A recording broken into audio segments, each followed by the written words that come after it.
Aleluia, bom dia, queridos. Aleluia, a paz do Senhor Jesus esteja com todos, amém? Só para terminar aqui dos livros, nesse livro eu compartilho um pouquinho da nossa história, da história da nossa família. Como o pastor já disse, eu sou casada com o André, nós somos de São Paulo, Santo André, e temos 3 filhos, a Ana Clara, a Maria Eduarda e o Bernardo. Aí está a Dudinha e o B. E temos uma história muito linda e sobrenatural de Deus na minha maternidade, que é a história de adoção. Então nós temos, as nossas 2 meninas vieram pela via da adoção. E na verdade o Senhor primeiro me deu 5 filhos, os irmãos delas também, que depois foram para pastores amigos nossos. E as 2 ficaram definitivo conosco. Então já temos trilhado essa jornada há 8 anos, de uma maternidade atípica, né? Completamente diferente. E temos também o B, que foi uma experiência linda de Deus, de poder gerá-lo.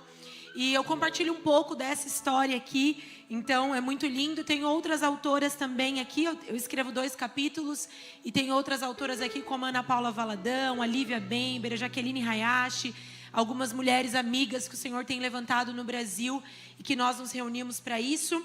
E esse livro, a gente fala um pouquinho sobre identidade, sobre um tema que é tão falado hoje, mas que nós precisamos cada dia mergulhar mais a respeito disso. Aqui também eu falo sobre autoestima ou estima do alto. Esse é o tema que eu trago aqui nesse livro. E essa frase que todos nós já ouvimos, né? Você não é todo mundo. Então, se o diabo tem mentido aí na sua mente, você precisa levá-lo, amém? E essa Bíblia é uma Bíblia muito especial, Bíblia de toda mulher. Nós temos ela ali em 2 capas, trouxe pouquíssimos exemplares, porque eu estava em missão, então não dava para levar muito material por conta das malas. Mas essa Bíblia, ela tem aqui uma média de 450 escritos para mulheres aqui, de comentários bíblicos. Eu tenho a honra de fazer parte de alguns desses comentários e é dedicado aqui às mulheres. Eu tenho certeza que também vai te abençoar muito.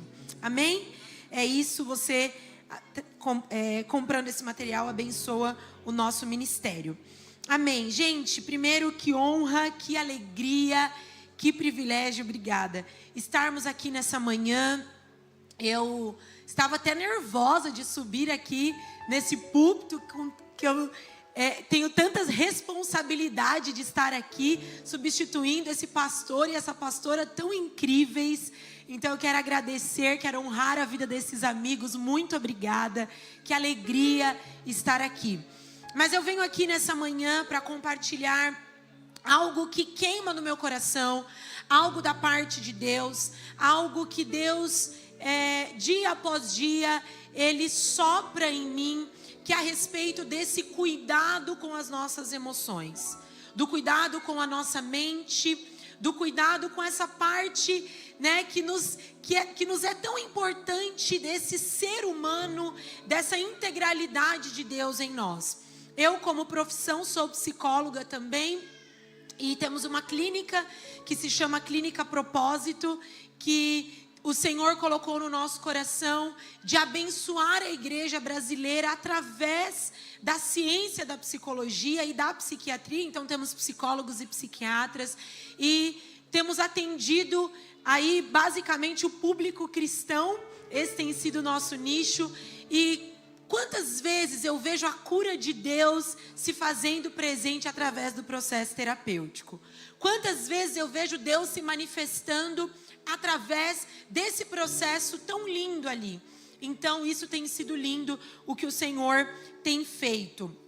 E eu meditava para compartilhar, deixa eu só me organizar. E eu meditava para compartilhar aqui com vocês sobre tudo isso. E eu creio nessa manhã, que essa manhã é uma manhã de cura do Senhor para a sua vida. O nosso problema é quando nós achamos que já fomos curados o suficiente. O problema do cristão é quando ele acha que vir ao prédio da igreja, vir aqui adorar a Deus, é simplesmente para cumprir mais um rito religioso. É simplesmente para estar aqui com os irmãos mais um dia. E quando nós perdemos esse coração, como um coração de uma criança, como um coração que há uma expectativa, que há um desejo ardente, é onde nós vemos que a nossa vida, de alguma forma, ela dá uma estagnada. É quando as coisas já não se movem mais, já não acontecem, porque não há uma expectativa de Deus em nós. Quantos pastores, quantas pessoas, às vezes até mesmo conhecidas, que eu paro para atender ali, e é tão triste ver que elas já se acham muito curadas. Elas já acham que elas não precisam de nenhum processo de Deus mais na sua alma, nas suas emoções. Porque talvez eu já passei por um processo de cura nas minhas emoções. Eu já passei por um processo terapêutico que está tudo bem, está tudo resolvido agora. Mas eu não sei quanto a você, mas quanto a mim, todos os dias eu vou diante do Senhor e eu falo: Deus, eu ainda preciso de tantas curas. Eu ainda preciso, Senhor, que o Senhor me toque naquelas áreas que ainda são tão difíceis para mim. Talvez áreas da nossa infância que nós passamos, dores da nossa vida, dores na criação dos nossos filhos, ou é só lá em casa? Acho que não, né? Dores no nosso casamento, ou é só lá em casa também? Desafios nos relacionamentos, nas nossas relações. E todos os dias, quando eu vou diante de Deus, eu preciso entregar a Ele as minhas dores.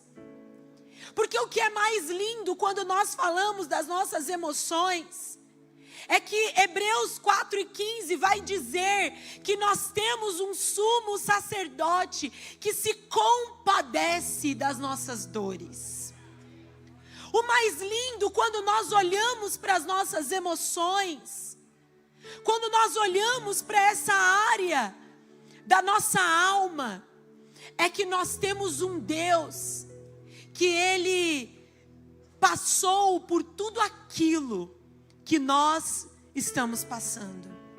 Lá em Isaías 53, vai dizer como Ele era um homem de dores, que sabe o que é padecer, que sabe o que é ter dores.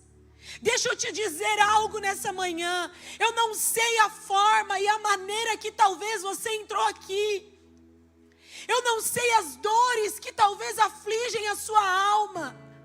As crises existenciais que você tem na sua vida, que talvez você já fez de tudo para superá-las.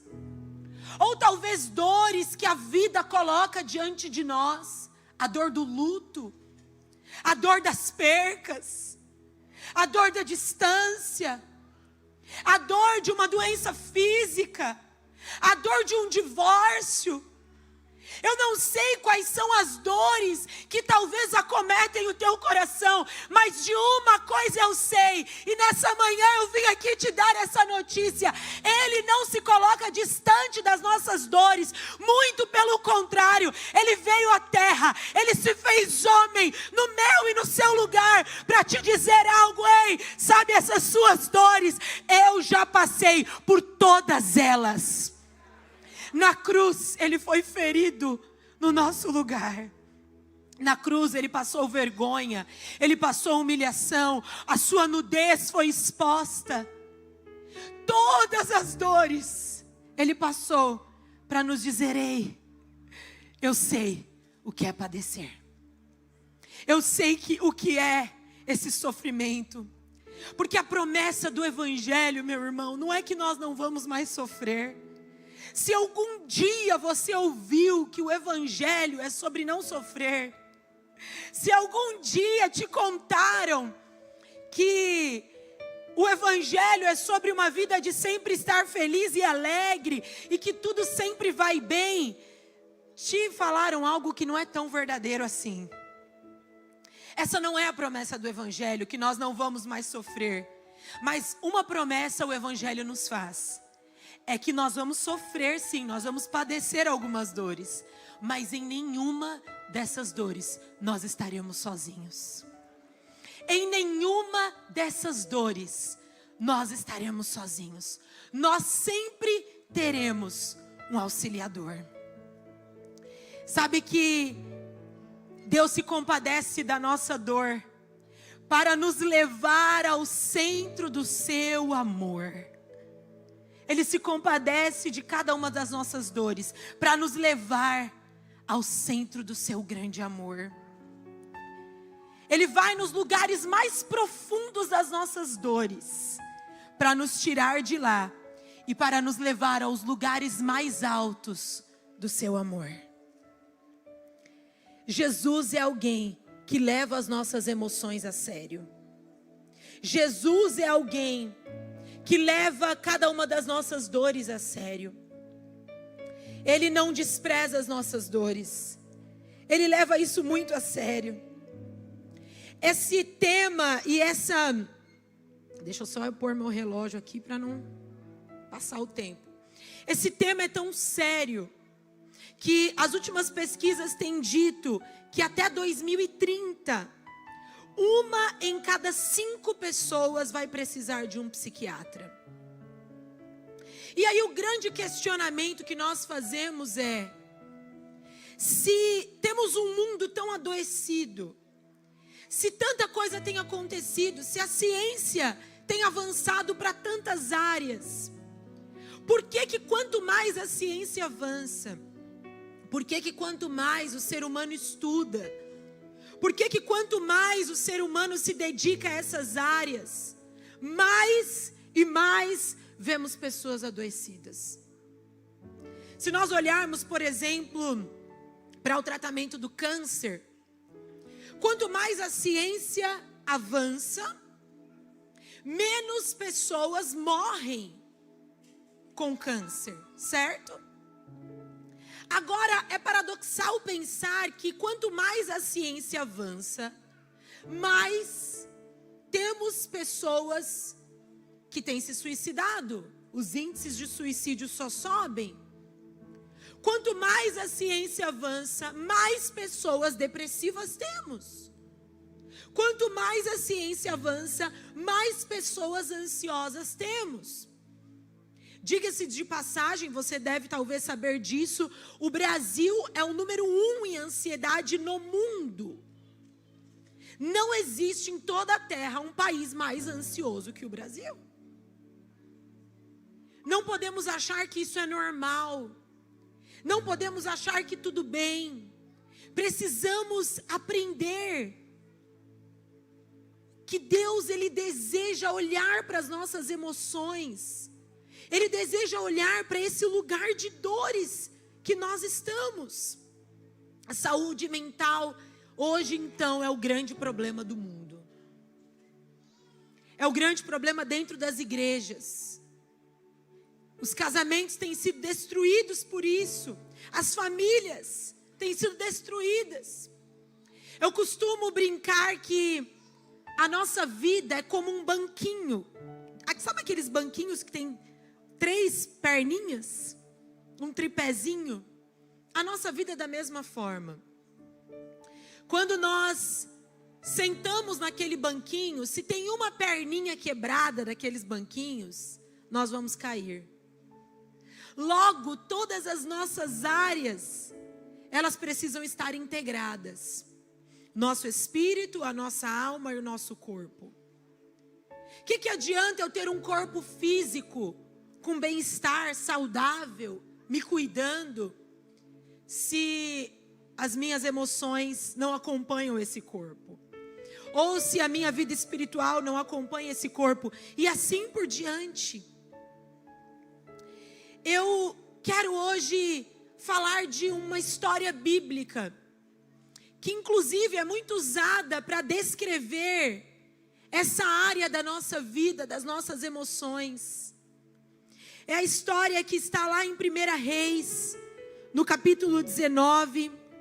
E se você puder abrir a sua Bíblia, por gentileza, em 1 Reis, no capítulo 19, nós vamos ver a história de um homem, Elias.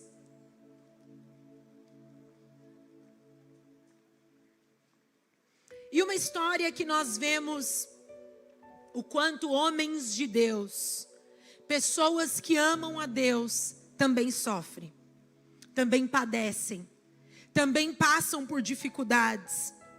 A partir do verso 1 diz: Acabe contou a Jezabel tudo o que Elias havia feito, incluindo o modo como havia matado todos os profetas de Baal.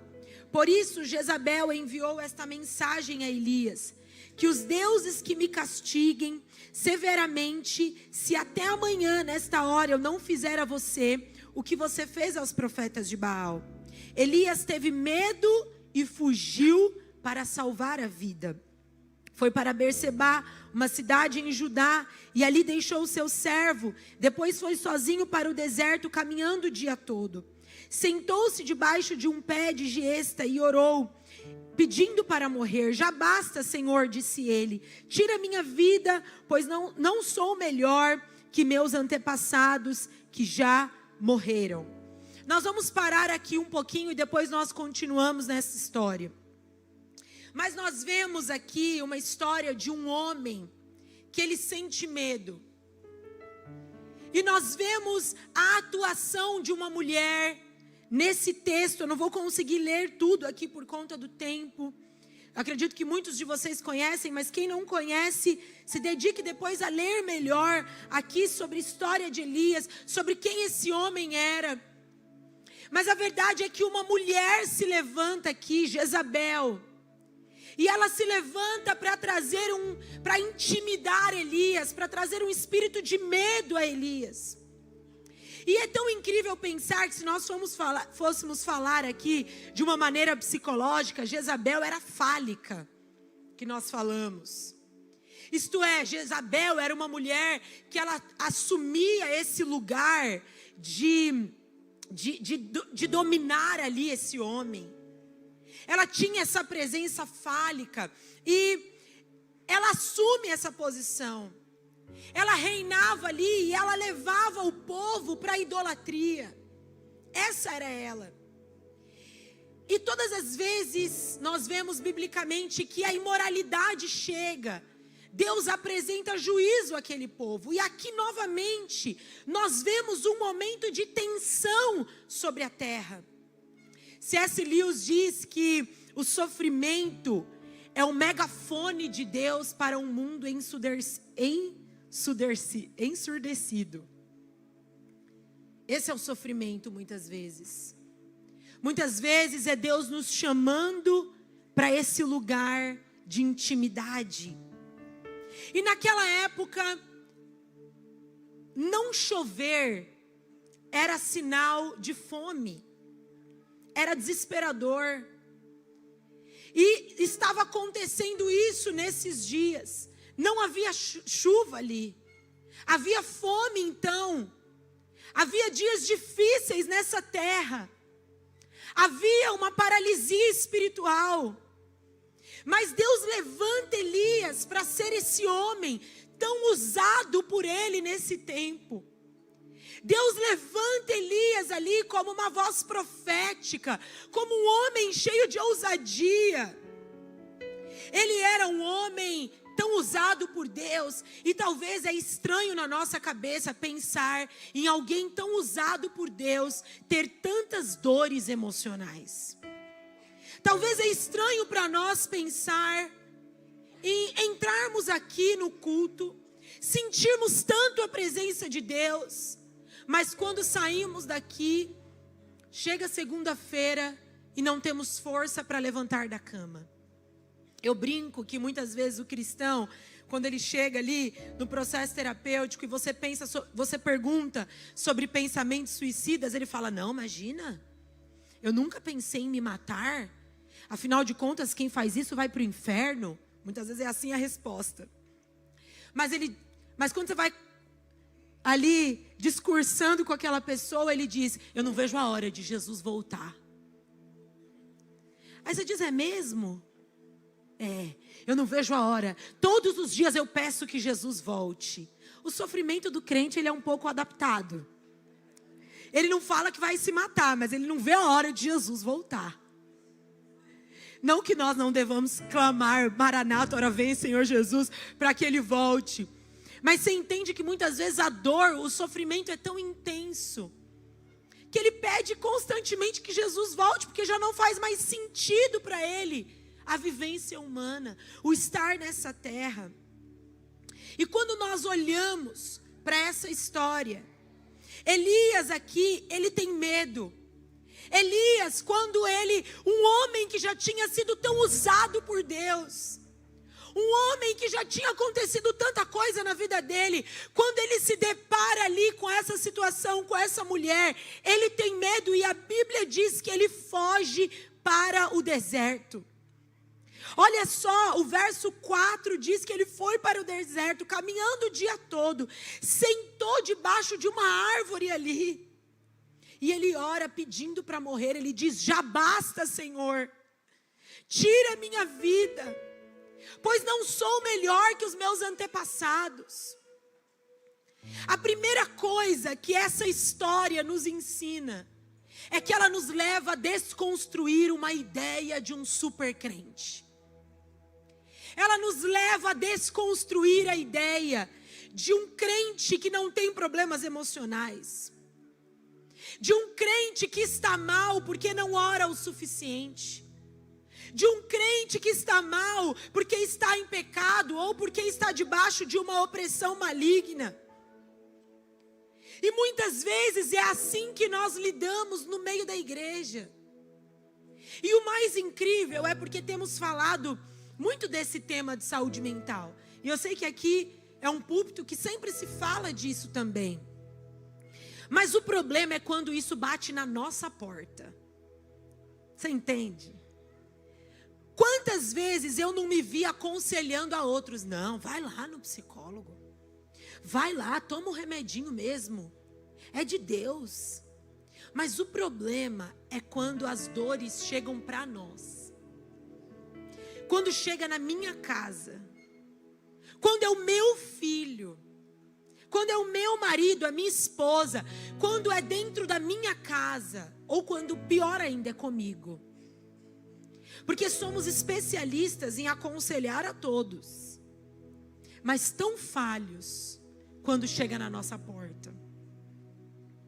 Ainda mais para nós que exercemos uma liderança. Quem aqui talvez exerce uma liderança na vida de outras pessoas, ou para nós que somos mães, né? A mulher que ama cuidar do outro, que acha que a vida dela é só cuidar do outro e muitas vezes esquece de si. Aí nesses momentos, a crise bate, vem: meu Deus, mas eu amo tanto ao Senhor, eu busco tanto ao Senhor, por que eu estou passando por isso? Por que eu estou enfrentando isso? Será que então eu abandonei o evangelho verdadeiro, o evangelho genuíno? Vocês imaginam Elias aqui, os conflitos desse homem. Ele teve que desconstruir, talvez, na mente dele, a ideia de que porque ele era esse homem, que realizou tantas maravilhas em Deus, que então ele não podia estar doente. E a vida de Elias nos mostra isso em primeiro lugar. Que todos nós vamos passar, talvez em algum momento da nossa vida, por crises emocionais. Não importa qual é o seu pedigree aí. Não importa quantas coisas você já viveu em Deus. Nós vamos passar por essas crises. Eu me lembro quando houve um momento da minha vida que eu me vi com 3 filhos pequenos. A nossa menina, nós adotamos ela aos 14 anos de idade. Hoje ela tem 20, a mais velha. E foram muitas crises dentro de casa. Foram muitos momentos difíceis. Eu tive que abrir mão da minha carreira, da minha profissão. Os primeiros anos ali, o André indo pregar em muitos lugares, então muitas vezes eu me via muito sozinha dentro de casa. Eu me sentia tão para baixo, tão ali sem valor. Eu olhava para a igreja e a sensação que eu tinha é que todo mundo elogiava o André, que ele era tão estudioso, que ele era ali, amava teologia, e as pessoas sempre elogiavam, e eu me via num lugar ali sendo mãe, sendo esposa, não tão bem ali com o meu corpo, com as minhas emoções, porque o processo de maternidade, ele vem como um avalanche dentro de nós, ele muda tudo em nós. E foram dias de tantas dores emocionais, de tantas dores intensas, de me redescobrir como mulher, como pastora, aonde era o meu lugar. Quantas vezes, mesmo sabendo que Deus me usava, e eu vou falar até hoje, muitas vezes vem essa crise na minha vida, eu olho o André pregando, gente, para vir para cá, eu tive minhas crises também, eu estava falando, Catarina, amiga, me ajuda, ora por mim. Porque estar aqui nem sempre é fácil para mim. Por quê? Porque muitas vezes eu quero me colocar nesse lugar de comparação. Nesse lugar de não, ouve o André, é melhor, ele estuda mais, ele sabe mais. E aí, nós precisamos entender que por mais que eu já tive tantas experiências com Deus, por mais que desde a minha infância tantas coisas marcaram a minha vida, e talvez quem olhe e fale, nossa Esther, não faz sentido, olha quantos milagres você viveu, mas quantas vezes, mesmo tendo vivido tudo isso, as minhas emoções querem me dizer o tempo todo que eu não sou capaz, que eu não posso, que não vai dar certo, que não é bem assim. E nós precisamos entender que essas crises, elas vão vir. Mas Deus, Ele deseja redimir as nossas emoções. As nossas emoções, elas não são demônios, elas são hormônios. Não adianta querer endemonizar as nossas emoções.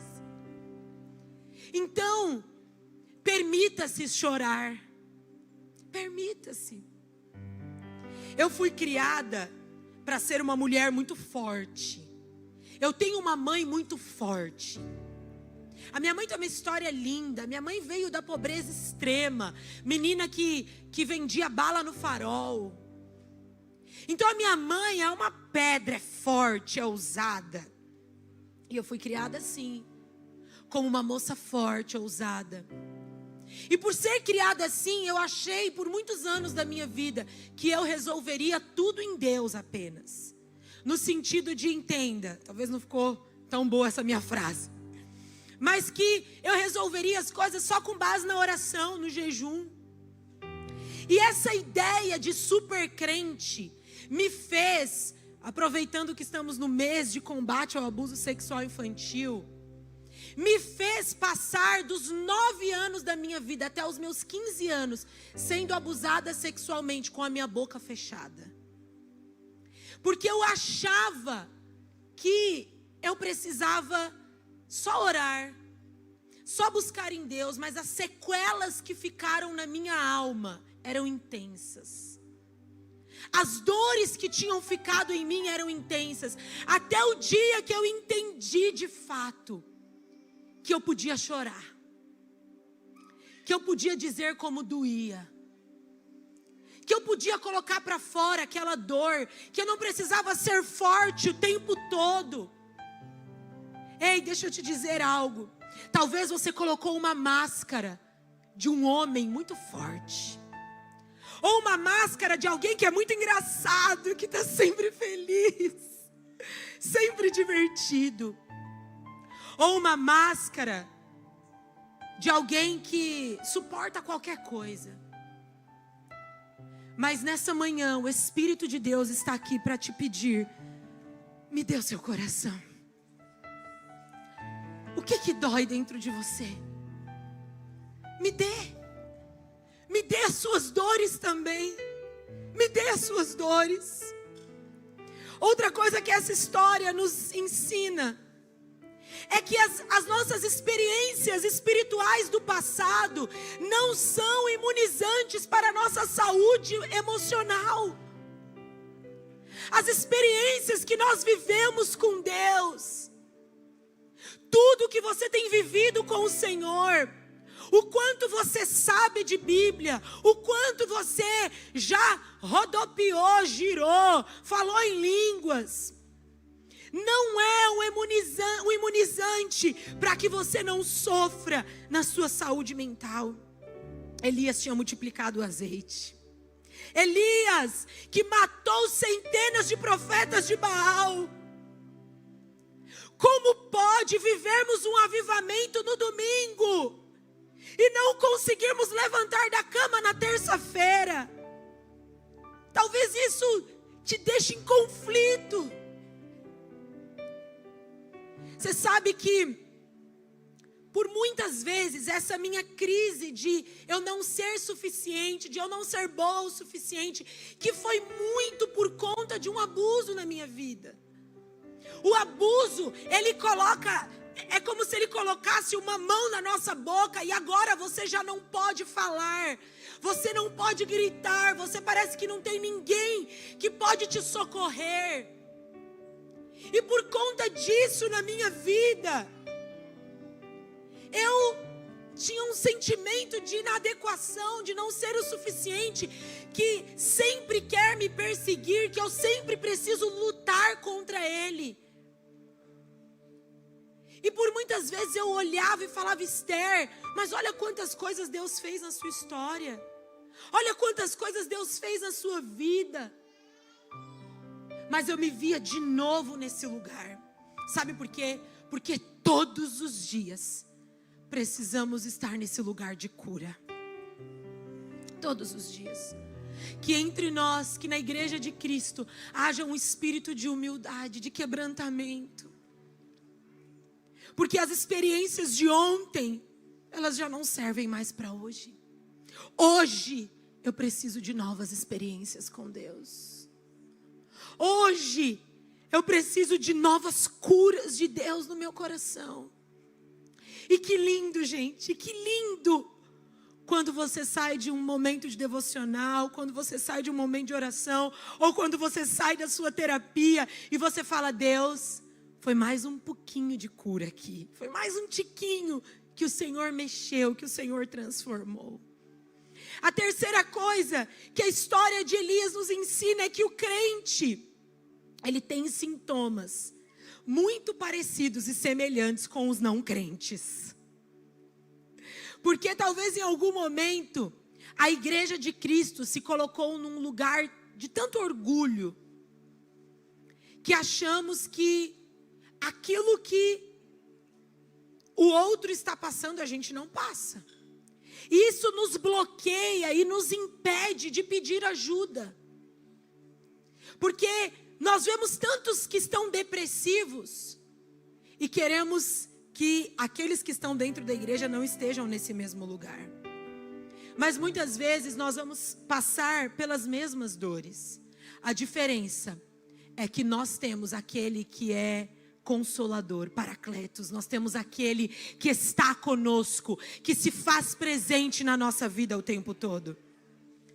Mas você vai passar também pelos desejos de morte, talvez. Cada um de nós vamos ter um desafio. Talvez há alguns de nós aqui que tem um diagnóstico de bipolaridade, de ansiedade. E Elias nos mostra isso, que o que Elias está passando aqui, outros com certeza ali também passava. E por último, a crise emocional, ela afeta a sua identidade espiritual. Quando Jezabel chega para Elias e diz que vai matá-lo, aqui no verso 2, do capítulo 19, diz: por isso Jezabel enviou essa mensagem a Elias: que os deuses me castiguem severamente, se até amanhã nessa hora eu não fizer a você o que você fez aos profetas de Baal. Ela mandou uma mensagem para ele: eu vou te matar. E no verso 3 diz que ele teve medo e fugiu. Ele fugiu, ele caiu fora.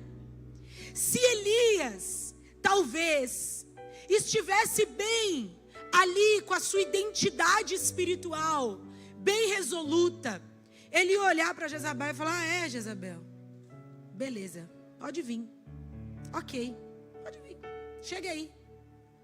Só que Elias, ele se vê num momento de instabilidade emocional. Então esse homem tão poderoso, que tinha vivido tantas coisas em Deus, quando Jezabel manda esse recado, ele se amedronta. Vão ter momentos da nossa vida que nós perdemos a visão. Vão ter momentos da nossa caminhada que a gente perde o propósito de rumo. Que quem somos, o que estamos construindo, qual é o nosso lugar é perdido. Eu me lembro que nesse momento ali, com as minhas filhas, com meus filhos pequenos, era como se a minha identidade tivesse sido tão roubada, que eu já não sabia mais qual era o meu propósito, pelo que eu estava caminhando.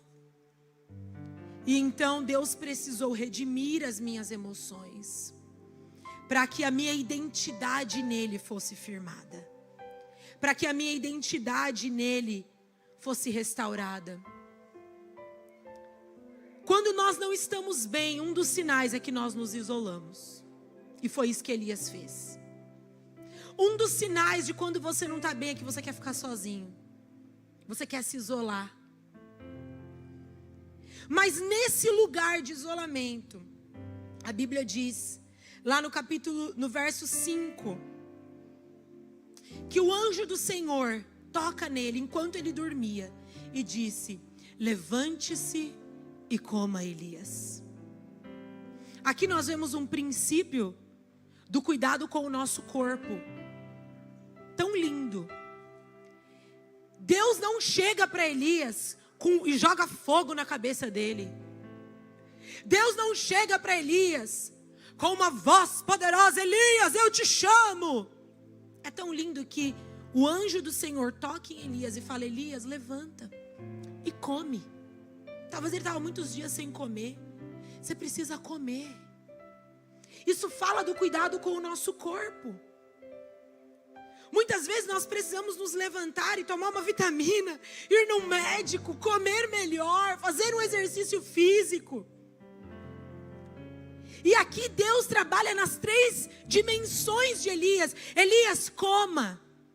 E é tão lindo que se você volta um pouquinho, no capítulo 17,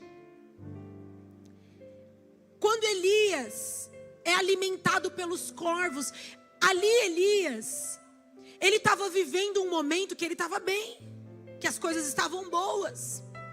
E Deus manda os corvos ali, os animais alimentarem Elias. Mas no capítulo 19, o próprio anjo do Senhor desce para alimentar Elias. Ele não manda os animais, agora o próprio anjo do Senhor desce. Porque para cada temporada da nossa vida, o Pai sabe como Ele precisa nos alimentar. Ali o próprio anjo desceu, falou: Elias, levante e coma. Nós já vamos encerrar. E Elias levanta, e Deus diz: levante e coma. Daqui a pouco o anjo do Senhor diz novamente: levante e coma. Como você tem alimentado o seu corpo também? Como você tem dormido? Como você tem cuidado de você? E depois, quando nós vamos lendo aqui, Deus encontra Elias ali numa caverna, escondido. E Deus olha para Elias e ele pergunta para Elias. Ele começa um processo terapêutico com Elias. Como você está? Você sabe que nós somos curados quando nós falamos. Nós queremos ir para um lugar de ficarmos sozinhos, mas a cura acontece quando nós abrimos a nossa boca para falar. Por isso, se a banda puder subir para nós orarmos, por gentileza. Por isso, nós vamos orar aqui. Mas eu quero, de maneira prática, te fazer um desafio. Talvez você precisa sentar com alguém e você precisa falar. Você precisa falar como você está. Você precisa falar das dores da sua alma. Porque o Senhor nos cura, é no compartilhar do pão, é no sentar à mesa, é lavando os pés. É onde o Senhor nos cura. É onde o Senhor renova o nosso coração. Ontem foi um dia tão maravilhoso que nós passamos juntos em famílias. E quantas coisas nós não compartilhamos, não abrimos ali de pastor para pastor. As crises que só um pastor sabe que passa. É onde o Senhor cura o nosso coração. É onde o Senhor cura a igreja dele. E muitas vezes nós achamos e esperamos que a cura de Deus venha com um fogo caindo na sua cabeça. Em muitos momentos pode até ser que sim. Quantas curas eu não recebi de Deus, ajoelhada no altar dele, chorando, gritando, pedindo a ele que socorresse a minha alma. Mas quantas e quantas curas eu não recebi de Deus, abrindo a minha boca e falando. Por isso, vença o seu orgulho. Vença o seu medo de ser exposto. Vença o seu medo de... vão me ver como frágil, como indefeso. E abra sua boca para permitir que o Espírito de Deus te cure. A confissão, ela quebra as cadeias. Ela quebra as cadeias da nossa alma. O Senhor me mostra aqui nessa manhã muitas pessoas que estão presas em pecados.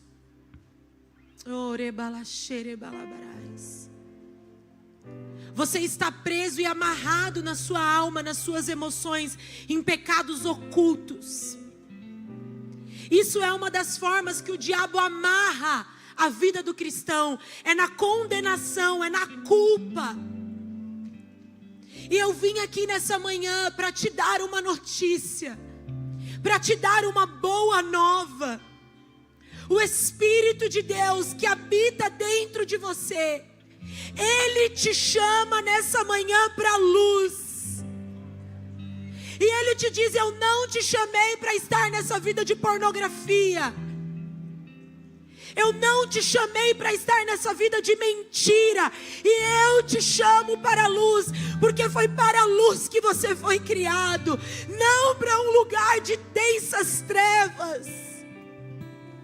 O lugar de pecado é um lugar de densas trevas, que nós ficamos amarrados, as nossas emoções ficam emboladas. Mas nessa manhã o Espírito de Deus, Ele te chama para um lugar de santificação, para um lugar de pureza. Eu gostaria que agora você se colocasse de pé e que você fechasse os seus olhos.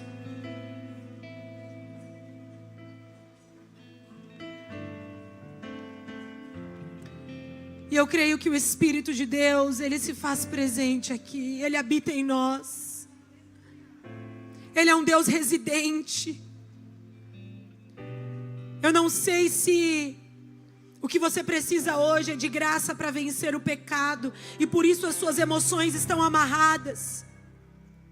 A igreja brasileira tem também morrido espiritualmente, porque é uma igreja que está presa no pecado. Porque é uma igreja que muitas vezes está presa em mentiras. E não dá mais para você viver a sua vida como se nada tivesse acontecendo. Porque Ele te chama para um lugar de santidade.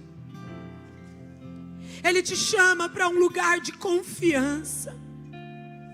Muitos aqui, talvez você está preso na murmuração, na reclamação. E isso está apodrecendo o seu coração. Você abre a sua boca para reclamar tanto. Você talvez abre a sua boca para murmurar tanto que as suas emoções elas estão amarradas, amarguradas. Mas nessa manhã o Espírito de Deus está te dizendo: olhe para os montes, porque de lá vem o teu socorro. O teu socorro vem do Pai das luzes, em quem não há sombra ou variação alguma. Uns confiam em carros, outros confiam em cavalos, mas há aqueles que fazem menção ao nome do Deus poderoso, aquele que tem todo o poder, toda a glória, toda a honra e toda a majestade. Eu declaro agora ativado no seu coração um espírito de fé. Vamos agora juntos, enquanto igreja, ativar um ambiente de fé e não mais um ambiente de medo. Um ambiente de fé. Ativa em nós agora, Espírito Santo, um ambiente de fé. Move no meio da tua igreja agora. Toca nos lábios do teu povo. Purifica os nossos lábios nessa manhã. Sopra, Espírito, sopra com cura agora. Se há mulheres aqui, se há homens aqui que foram tocados na sua sexualidade, que nessa manhã você receba a cura do Senhor sobre o seu corpo. Você não é qualquer um. Você tem valor. O seu valor não está atrelado ao corpo que você tem. O seu valor não está atrelado à sua imagem. O seu valor vem dele. O nosso valor não está naquilo que fazemos, nas nossas habilidades, mas o nosso valor está no Deus que habita em nós. Cura agora, Senhor.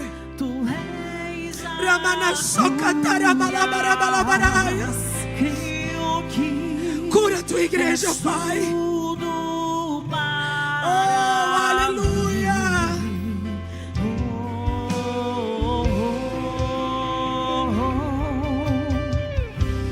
Creio que tu és a vida. Creio que não há outro igual a ti. Jesus, eu preciso de ti. Me escutas quando clamo e acalma o meu pensar. Ore isso, ora essa canção. Me leva. Me levas pelo fogo. Cante, creia, curando todo o meu ser. Ergue sua mão e diga isso pra ele: eu confio, Senhor. Confio em ti. Eu me entrego, Senhor. Confio em ti. Declare sua fé nele, eu creio. Creio que tu és a cura. Aleluia. Creio que és tudo para mim.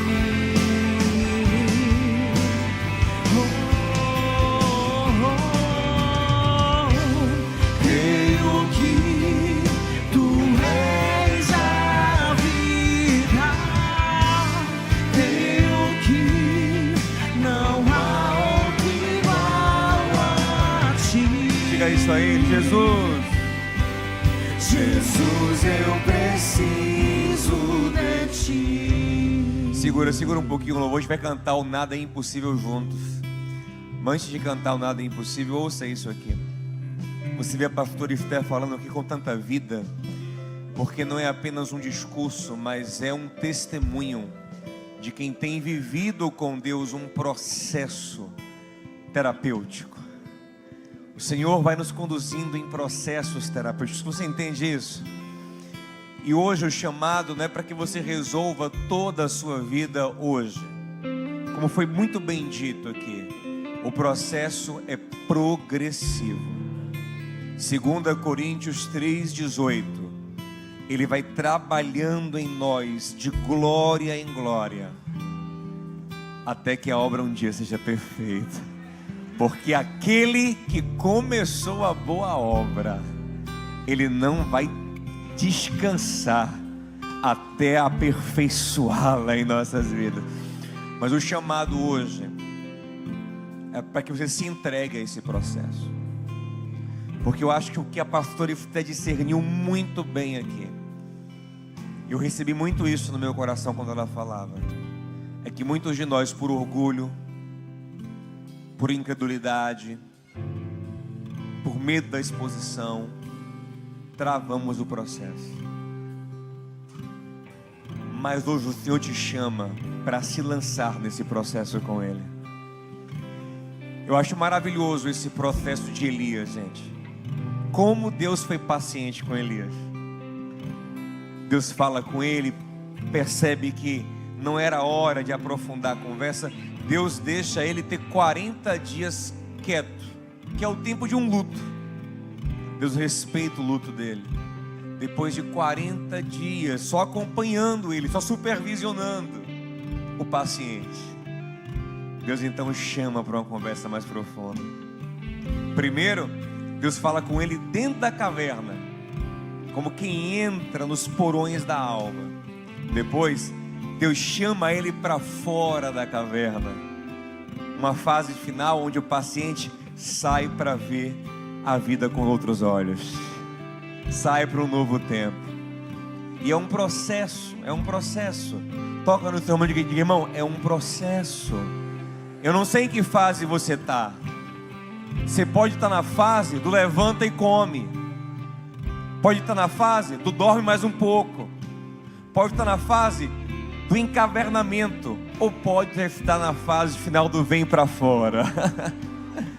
No vem para fora, Deus falou para ele assim, ó: Elias, ainda tem isso, isso e isso para fazer. No vem para fora, Ele te mostra o teu futuro. Ele te mostra o que Ele vai fazer na sua vida ainda. Mas são fases que Ele vai trabalhando. O importante é a gente hoje se entregar a esse processo. Deus não te trouxe nessa manhã aqui em vão. O Senhor está interessado em curar a sua vida. Mas hoje, não bloqueie mais, não descanse, enquanto você não se perceber dentro desse processo. Diga: não, o que é necessário é tratar esse pecado, eu vou tratar. É tratar essa ferida, eu vou tratar. É procurar meu pai, minha mãe. Tem coisas que você só vai tratar procurando alguém, conversando com alguém, pedindo perdão a alguém. Tem coisas que você só vai tratar, aí você não pode mais conversar com a pessoa, você vai ter que orar bastante sobre um tema, porque tem tema que até orar a gente evita, mas se dedicar a orar por esse tema. Tem coisas que você vai ter que abrir uma terapia, porque vai levar ali várias sessões conversando, até você entender mais aquilo, processar. Você entende? Tem coisas que é no gabinete pastoral. Ei, pastores, a gente que sabe, que você vai ter que tratar. Mas o importante hoje é entrar nesse processo. Amém, gente? E legal que o processo não começa com Elias pleno, dizendo assim, ó: Senhor, estou aqui e por consciência eu vim me tratar. Não. Foi o Elias arrasado debaixo de uma árvore, orando assim, ó: Senhor, não aguento mais viver, me mata. Mas o importante é que esse desabafo foi feito diante do Senhor. Você pode estar arrasado, mas você vai para Ele.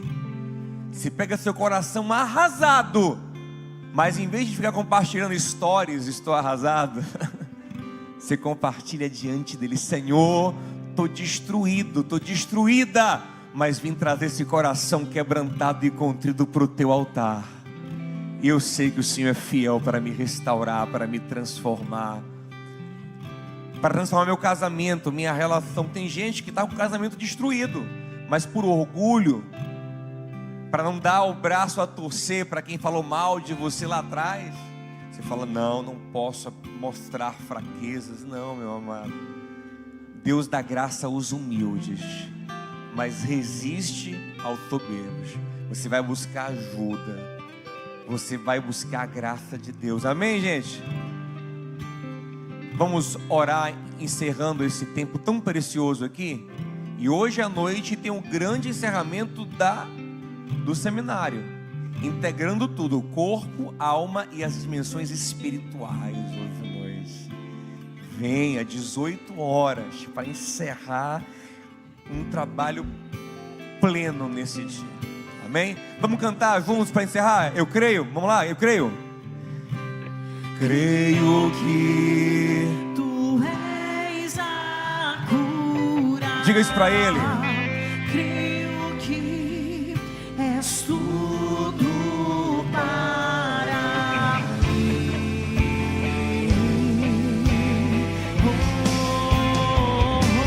Creio. Creio que Tu és a vida. Creio que não há outro igual a Ti. Jesus, eu preciso de Ti. Não há outro igual a Ti. Jesus, eu preciso de Ti. Ei, o seu caso não é impossível. Levante a mão e comece a declarar isso com fé. Diga: nada é impossível. Diga para ele: nada é. Nada é impossível para Nada. Ti. Nada é Não há impossível para o Senhor. Agindo eu, quem impedirá? Ele diz. Nada é impossível para Ti. Aleluia. Tens o meu mundo em Suas mãos. Nada Diga isso para ele com fé. é impossível para Nada, Ti. Senhor, eu sei que nada. É impossível. Aleluia, nada. Nada é impossível para Ti. Aleluia. Tens o meu mundo em Suas mãos. Creio para encerrar. Creio que Tu és a cura. Creio que és tudo para mim. Aleluia. Creio que Tu és a vida. Creio que não há outro igual a Ti. Jesus, eu preciso de Ti. Não há outro igual a Ti. Jesus, eu preciso de Ti. Quem precisa dele? Diga isso. Não há outro igual a Ti. Diga isso para ele. Jesus, eu preciso de Ti. Não há outro igual a Ti. Oh, Senhor, precisamos de Ti.